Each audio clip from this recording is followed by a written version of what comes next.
Hi, I'm Kim Vanel. It's Sunday, October 12th. Today, Israelis await the release of hostages as the deadline for the Hamas handover nears. Matchmakers in India grapple with US visa changes. And the discovery of a new rogue planet, eating everything around it at a record-breaking pace, changes what we know about interstellar loners. This is Reuters World News, bringing you everything you need to know from the front lines in 10 minutes, 7 days a week.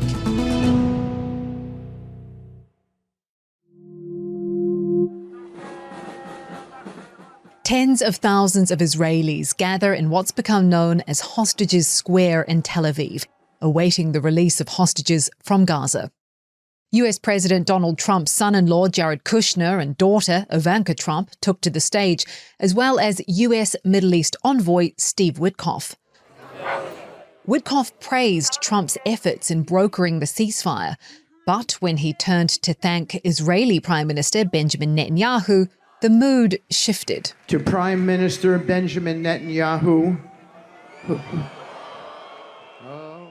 The jeers continued, underscoring the deep frustration many hostage families feel toward Netanyahu, accusing him of dragging out the conflict and failing to act quickly enough to bring their loved ones home. Israeli troops have already pulled back from major urban areas in Gaza, and the clock is now ticking for Hamas to release the hostages. Here's Reuters Israel correspondent Mayan Lubel.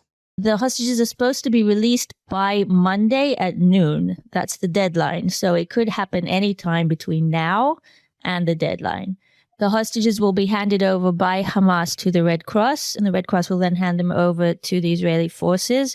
Unlike the ceasefire in January, when 33 Israeli hostages and 5 Thai hostages were released, we're not expecting any kind of parade or ceremony like we saw when Hamas was leading hostages onto a stage in Gaza before handing them over to the Red Cross. After that happens, after the Israeli hostages are returned, then Israel will release the hundreds of Palestinian prisoners and detainees in exchange. The Gaza ceasefire signing ceremony in Egypt is shaping up to be a major international event. Egypt's President Abdel Fattah al-Sisi and Donald Trump will co-chair the summit in Sharm el-Sheikh, joined by more than 20 world leaders, including France's Emmanuel Macron and the UK's Keir Starmer. Reuters Gulf Deputy Bureau Chief Andrew Mills says while Hamas may lose leverage by releasing all the hostages before a future governance plan is in place, the turnout will send a strong message. I think that signals that although this is Trump's so-called deal, and this is one that has his stamp on it, that he will stand shoulder to shoulder with leaders from Muslim and Arab countries and other Western countries. And if Israel decides it does want to try to go back to war, it's going to have to answer not just to Trump, but to the leaders of those countries, some of which are Israeli allies. Protesters clash with riot police outside an ICE facility in Broadview, Illinois. Police lock arms in formation, then use batons against demonstrators. It comes as a federal appeals court blocked the Trump administration's attempt to deploy National Guard troops to the state. Ruling troops already there can stay put for now, but more can't be mobilized. Similar legal battles are playing out in Oregon and Los Angeles as Democratic governors push back on what they call politically motivated deployments. Looking ahead to markets this week, where we are heading into earnings season in the wake of President Trump's Friday announcement of 100% tariffs on China. Markets correspondent Louis Krauskopf is in New York. I think investors had largely shaken off any trade tension issues and any tariff issues. But Friday served as a stark reminder that tariffs remain a front burner issue, especially when it has to do with the United States and China. This is a big earnings week. You've got a number of major banks reporting earnings to start the week, including JP Morgan and Goldman Sachs. And it's really the kickoff of third quarter earnings season in the United States, which will be very important to keep the stock market's gains intact for this year. You'll also get earnings from Johnson & Johnson and BlackRock and some other companies. Across to India now, where Trump's clampdown on the H-1B visa for skilled workers is impacting those looking for love. Families once eager to pair their kids with US-based Indians are hesitating.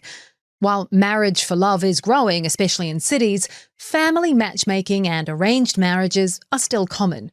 Reuters reporter Rishika Saddam says some are now weighing the risk of marrying into visa uncertainty.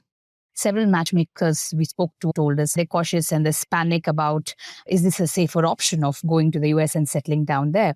Or should they look at some match in India or other countries and nations like Australia, Canada? They're kind of weighing their options of what if somebody leaves their career and just goes to the US, gets married to somebody, and then they wouldn't have a job, or the person they're married to does not have a job. What would it mean financially for them? And matchmakers are having to pacify these families down, give them alternate options on where they can look at. Rishika says online matchmaking services in India are taking notice, like the Not dating app, an invite-only service focused on marriage. So when Not Dating wanted to expand their presence in India, they've spoken to several families. And the first thing the families told them was how important is it for them to have a feature on the app displaying the visa status of the potential suitor. So that's when Not Dating introduced this particular feature showing the visa status. Abhinaya Vijayaraghavan is another Reuters reporter who worked on the story. She spoke to one matchmaking agency whose founder, Nikita Anand, makes sure her team are across all the changes happening in the US.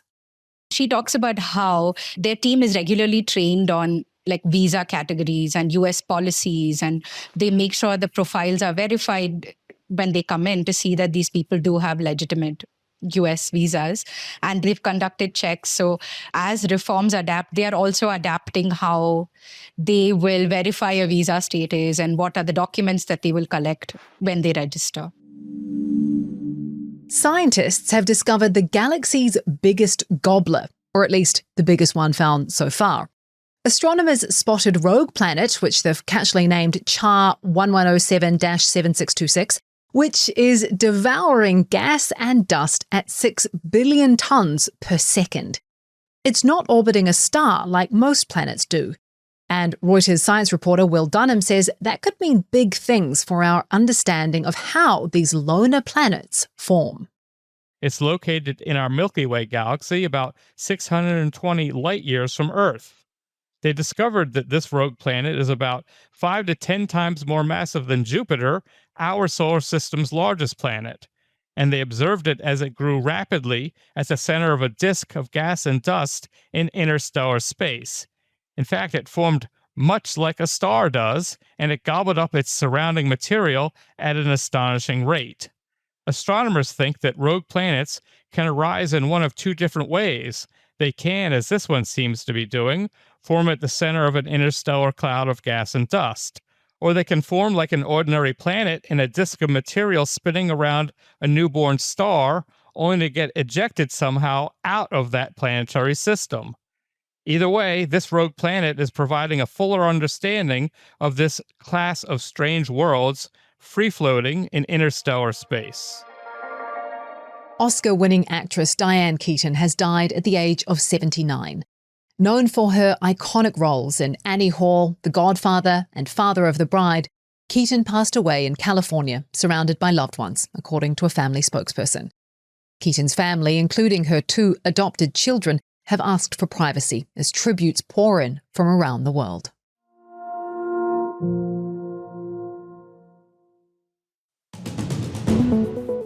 And for today's recommended read, how a retired Dutch engineer helped uncover a Nazi-looted painting in Argentina, thanks to his father's wartime diaries. We've got a link to that in today's podcast description. And in case you missed this weekend's episode of Reuters On Assignment podcast, make sure you check that out, where Christopher Waljasper takes you to what's become known as Novo Town, the small town in Denmark transformed by Novo Nordisk, and is now being challenged by the slowdown of its hit weight loss drug, Wegovy. For more on any of the stories from today, check out Reuters.com or the Reuters app. Don't forget to follow us on your favorite podcast player. If you're listening on a smart speaker, just ask for the latest news from Reuters 7 days a week. I'll be back tomorrow with our daily headline show.